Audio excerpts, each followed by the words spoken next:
é muito clara a importância que a comida tem para qualquer ser vivo, nomeadamente para nós, seres humanos, de fome.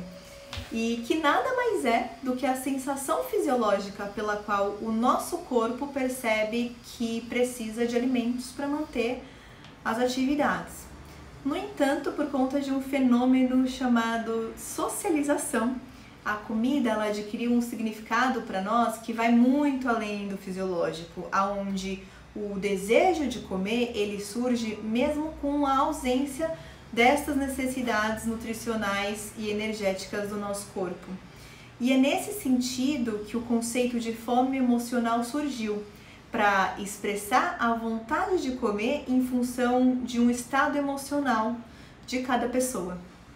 E aí você me pergunta, mas qual é o problema nisso?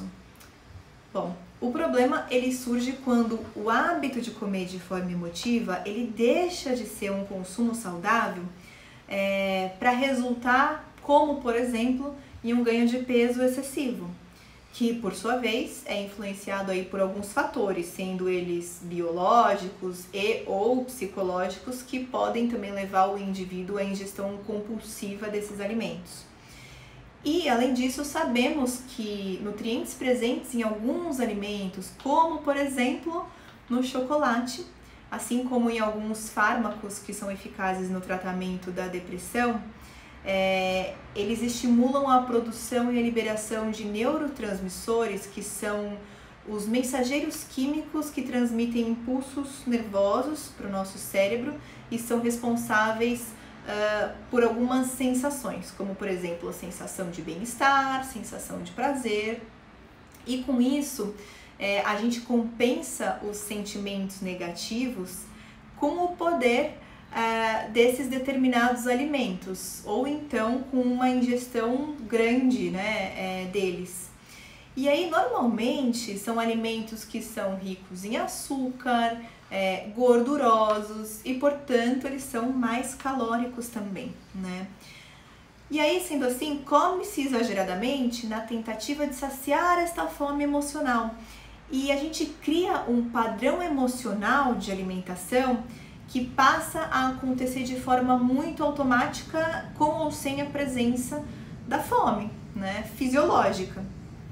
E aí, para além desse comportamento automático, pelo poder momentâneo que esses alimentos eles têm de estimular a produção desses neurotransmissores, eles também ficam associados na nossa memória como, por exemplo, momentos agradáveis.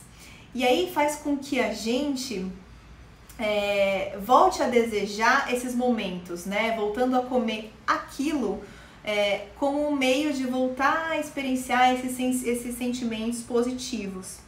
Então, a comida, nesse caso, ela proporciona apenas uma satisfação bem passageira que não vai resolver de jeito nenhum os problemas inerentes à alteração do humor. Então, é uma estratégia que é totalmente inadaptativa para lidar com os sentimentos negativos.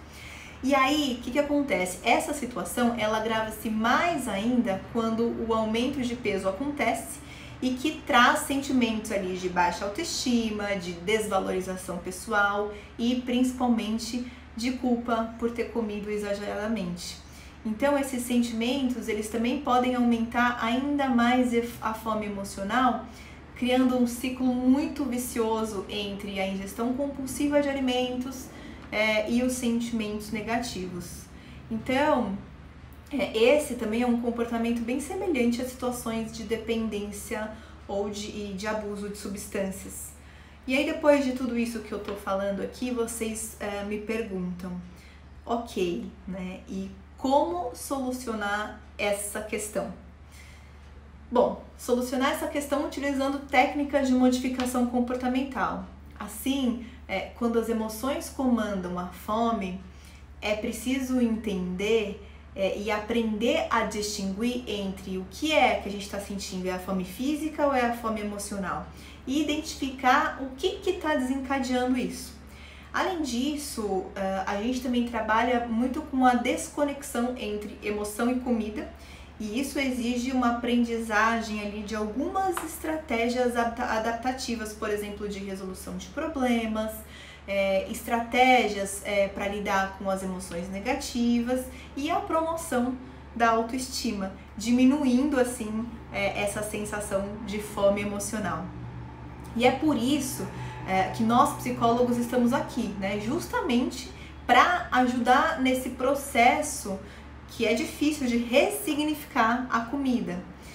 Então é um tema super vasto que tem várias lacunas para a gente discutir e seria legal a gente bater um papo sobre isso. Então qualquer dúvida que vocês tenham, o que vocês queiram me perguntar, fiquem à vontade para me chamar por aqui, que eu estou 100% à disposição, tá bom? Um beijo e espero que vocês tenham gostado desse conteúdo.